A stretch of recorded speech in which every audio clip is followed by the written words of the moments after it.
Wealth gained by dishonesty will be diminished, but he who gathers by labor will increase.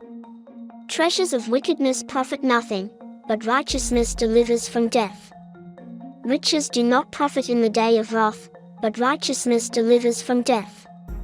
An inheritance gained hastily at the beginning will not be blessed at the end. A faithful man will abound with blessings, but he who hastens to be rich will not go unpunished. Do not overwork to be rich, because of your own understanding, cease. Will you set your eyes on that which is not? For riches certainly make themselves wings, they fly away like an eagle toward heaven. Do not lay up for yourselves treasures on earth, where moth and rust destroy and where thieves break in and steal, but lay up for yourselves treasures in heaven, where neither moth nor rust destroys and where thieves do not break in and steal. For where your treasure is, there your heart will be also. But those who desire to be rich fall into temptation and a snare, and into many foolish and harmful lusts which drown men in destruction and perdition. For the love of money is a root of all kinds of evil, for which some have strayed from the faith in their greediness, and pierced themselves through with many sorrows. What is previously said is not to condemn to be rich. When a person is rich, it can be the result of the blessing of the Lord. However, it is certainly to be condemned to want to get rich. It is also important to see that riches can be a danger for the practical life of faith. It may even be a hindrance to be saved. If it is your desire to be rich, you will certainly fall into temptation and a snare and many foolish and harmful lusts. You will surely not be the first one who falls into temptation to desire to be rich through lotteries, gambling, or through speculation on the stock market.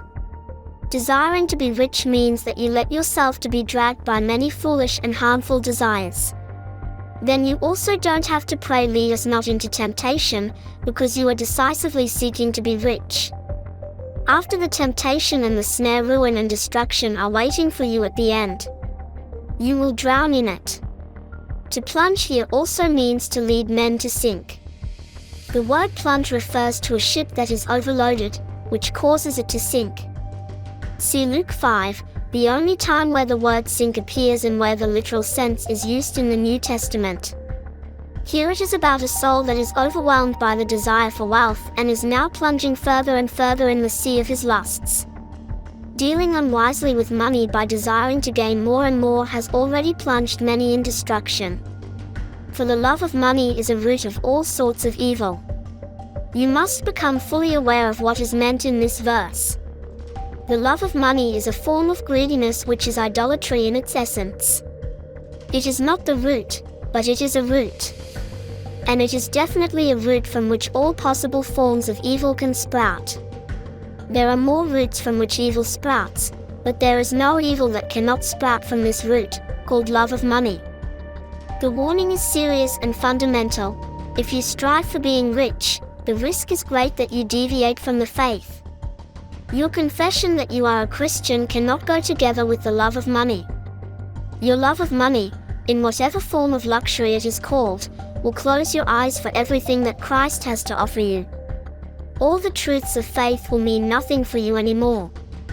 If the love of money is a real danger for you, then take a look at people who were guided by it. There are cases of bitter experiences, broken family relationships, lawless and prodigal children, and a ceaseless fear for losses. This all goes together when getting rich is the target of your life. And finally, think about the hereafter. How great the disillusionment must be to be dying and having to discover that you cannot take anything from all the earthly riches with you. These are some of the many griefs with which you have pierced yourself.